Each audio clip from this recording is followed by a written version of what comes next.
Welcome to my YouTube channel Polymath Point. Friends, আজি আপোনালোকৰ কাৰণে লৈ আহিছোঁ এটা নতুন ভিডিঅ'। আজিৰ ভিডিঅ'টোত আলোচনা কৰিম গুৱাহাটী ইউনিভাৰ্চিটিৰ আণ্ডাৰত হোৱা বিএড এন্ট্ৰেন্সৰ মেৰিট লিষ্ট সম্পৰ্কে। কাট অফ কিমান যায় সেইটো আমি আলোচনা কৰিম। লগতে আলোচনা কৰিম গুৱাহাটী ইউনিভাৰ্চিটিৰ আণ্ডাৰত কোনকেইটা বিএড কলেজ ক'ত অৱস্থিত। ভিডিঅ'টো শেষলৈকে চাব। আগৰ ভিডিঅ'ত আলোচনা কৰিছিলোঁ যে গুৱাহাটী ইউনিভাৰ্চিটিৰ আণ্ডাৰত টোটাল 100টা কুৱেশ্যন হয় বিএড এন্ট্ৰেন্সৰ কাৰণে। টোটাল মাৰ্কস থাকে 400। এটা কুৱেশ্যনত 4 নম্বৰকৈ থাকে আৰু প্ৰতিটো ৰং আনসাৰৰ কাৰণে 1 মাৰ্ক ডিডাক্ট হয়।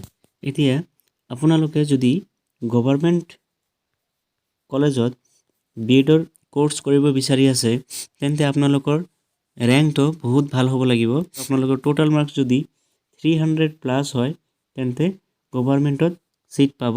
এতিয়া মই দেখাম আপোনালোকক যে 2021 চনৰ যেটো বিএডৰ এন্ট্ৰেন্স টেষ্ট হৈছিল হেইটোত ৰেংক অনৰ মাৰ্কস কিমান আছিল 316।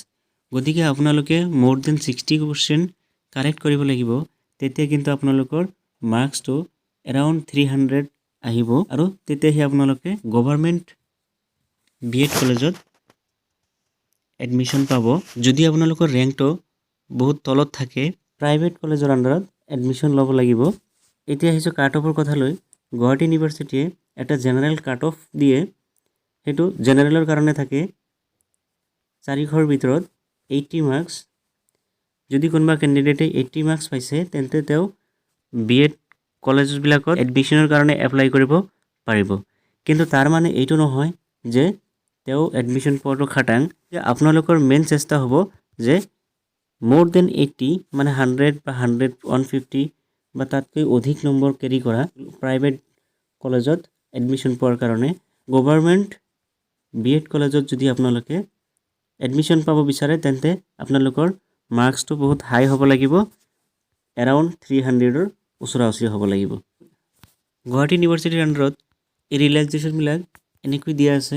ওবিসি এমওবিসিৰ কাৰণে 15% ৰিজাৰ্ভেশন থাকে, এসসিৰ কাৰণে থাকে 7%, এসটিবিৰ কাৰণে 10%, এসটি হিলৰ কাৰণে থাকে 5%, পিডব্লিউডিৰ কাৰণে 3% আৰু ইডব্লিউএস ক্যাটেগৰীৰ কাৰণে 10% ৰিজাৰ্ভেশন থাকে বিএড কলেজ বিলাকত এডমিশন লবৰ বাবে। ঠিক আছে, এইটো হল ৰিজাৰ্ভেশন পলিসি। প্ৰতিখন বিএড কলেজত এই ৰিজাৰ্ভেশন পলিসিটি কিন্তু এপ্লাই হয়। এতিয়া আহিছো list of affiliated BEd college under Guwahati university. Guwahati ইউনিভাৰ্চিটিৰ আণ্ডাৰত কি বিএড কলেজ আছে আৰু তাৰ লোকেশন কি এই কথা লৈ। গুৱাহাটী ইউনিভাৰ্চিটিৰ আণ্ডাৰত টোটাল 38টা বিএড কলেজ আছে। এক নম্বৰত আছে অসম শিক্ষক প্ৰশিক্ষণ মহাবিদ্যালয় লংকেশ্বৰত অৱস্থিত। Ataur Rahman college of education Udmari district বৰপেটাত অৱস্থিত। হেতু বাইহাটা চাৰিআলি বিএড কলেজ বাইহাটা চাৰিআলিত আছে। বজালী টিটি কলেজটো পাটাচাৰকুছি বৰপেটাত অৱস্থিত। Barnagar BEd college Sarbhog district বৰপেটাত। বৰপেটা বিটি কলেজ বৰপেটাত অৱস্থিত। বিশ্বনাথ কলেজটো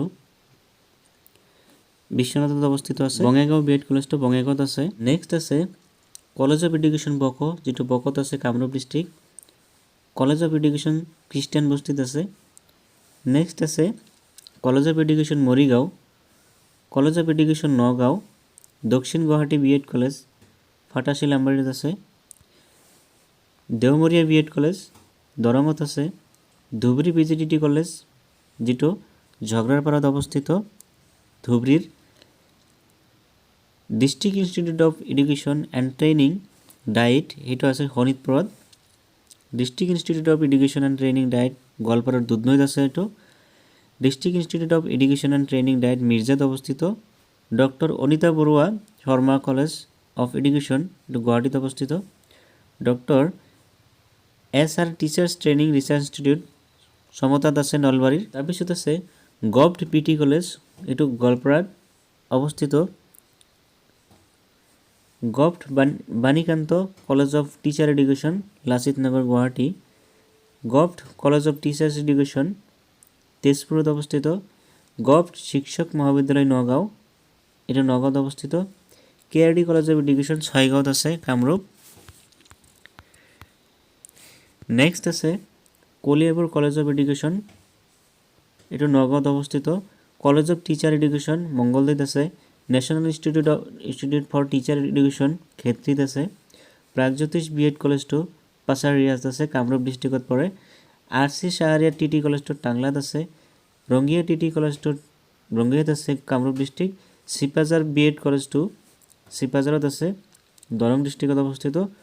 তাৰপিছত আছে সুধাৰাণী দলৈৰাম পাঠক কলেজ অফ টিচাৰ্ছ এডুকেশ্যন, এইটো টিহুত আছে নলবাৰীত। নেক্সট আছে টিচাৰ ট্ৰেইনিং কলেজ মিৰ্জা, এইটো কামৰূপ ডিষ্ট্ৰিক্টত অৱস্থিত। West Guwahati college of education Templighat গুৱাহাটীত অৱস্থিত। Nazir Ajmal memorial college of education নগাঁৱত আছে। আৰু লাষ্ট হৈছে কৃষ্ণ বৰা BEd কলেজ। ঠিক আছে, এতিয়া আপোনালোকৰ মেইন কথাটো হ'ল কি গভৰ্ণমেণ্ট কলেজ কোনকেইটা? গভৰ্ণমেণ্ট কলেজ মুঠ 4টা আছে। Govt BT college Goalpara, govt Banikanta college of teacher education যিটো লাচিত নগৰত অৱস্থিত, govt college of teachers education তেজপুৰত অৱস্থিত, গভট শিক্ষা মহাবিদ্যালয় নগাঁও, এইটো আছে নগাঁৱত আছে। এই 4টা হ'ল গভট কলেজ গুৱাহাটী ইউনিভাৰ্চিটিৰ আণ্ডাৰত। কিন্তু গোৱালপাৰাত যিটো আছে গভট BT কলেজ গোৱালপাৰা, সেইটো ৰিচেণ্টলি বন্ধ হৈ আছে। গতিকে আপোনালোকৰ কাৰণে থাকিব 3টাহে গভট BEd কলেজ। গতিকে লিমিটেড ছিট, প্ৰত্যেকটো BEd কলেজত 100টাকৈ ছিট থাকে। তাৰ ভিতৰত কিছুমান আছে যেনেকৈ দুধনৈত ডায়েটটো, সেইটোত 50টা ছিট আছে, বা এনেকুৱা আৰু কেইটামান আছে যিবিলাকত 50টাকৈ ছিট থাকে, কিন্তু মেক্সিমামত 100টাকৈ ছিট থাকে। এতিয়া কথা হ'ল এই এফিলিয়েটেড কলেজবিলাকত কেনেকৈ এপ্লাই কৰিব? BEd এণ্ট্ৰেন্স টেষ্টৰ যিটো ৰেজাল্ট আহিব, ৰেজাল্ট অহাৰ পিছত সময় দিব, এইটো ডেটৰ পৰা এইটো ডেটলৈ আপোনালোকে বিভিন্ন কলেজত এপ্লাই কৰিব লাগিব। কেইটা কলেজত এপ্লাই কৰিব সেইটো আপোনালোকৰ নিজৰ ওপৰত কথা। আপোনালোকে বহুকেইটাতো এপ্লাই কৰিব পাৰে, এটা দুটাতো এপ্লাই কৰিব পাৰে। যিটো BEd কলেজ আপোনালোকৰ ভাল লাগিব বা ওচৰে হ'ব সেইটোতো আপোনালোকে এপ্লাই কৰিব পাৰিব। তাৰ বাবে আপোনালোকে কলেজখনত ভিজিট কৰিব লাগিব। ভিজিট কৰি এপ্লিকেশ্যন ফৰ্ম ফিল আপ কৰি ছাবমিট কৰিব লাগিব। আদাৰৱাইজ কিছুমান কলেজ আছে যিবিলাকত অনলাইনতো হয়, কিন্তু মেক্সিমাম কলেজত অফলাইন ছাবমিট কৰিব লাগিব। গতিকে আপোনালোকে ৰেজাল্ট ওলোৱাৰ পিছত ৰেগুলাৰ আপডেট লৈ থাকিব এপ্লাই কৰিবৰ কাৰণে। 80ৰ তলত যিবিলাকো আছে সেইবিলাকো কিন্তু এপ্লাই কৰা দেখা যায়, কাৰণ কোনোবা এটা কলেজত যদি নাম্বাৰ অফ এপ্লিকেণ্ট কম হয় তেন্তে তলৰ ৰেংকবিলাকক এপ্লাইৰ সুযোগ দিয়া হয়, নাইবা ভাল ৰেংক থকা এপ্লিকেণ্ট যদি এপ্লাই নকৰে তেন্তে তলৰ ৰেংকবিলাকে কিন্তু এডমিশ্যনৰ সুবিধা পায়। যদি আপোনালোকৰ এণ্ট্ৰেন্সৰ প্ৰিপাৰেশ্যনৰ কাৰণে ভিডিঅ' লাগে, মই আপোনালোকক এইটো চেনেলত প্ৰভাইড কৰি দিম। চেনেলটো ছাবস্ক্ৰাইব কৰি ৰাখিব। থেংক ইউ ফৰ ৱাচিং দিছ ভিডিঅ'।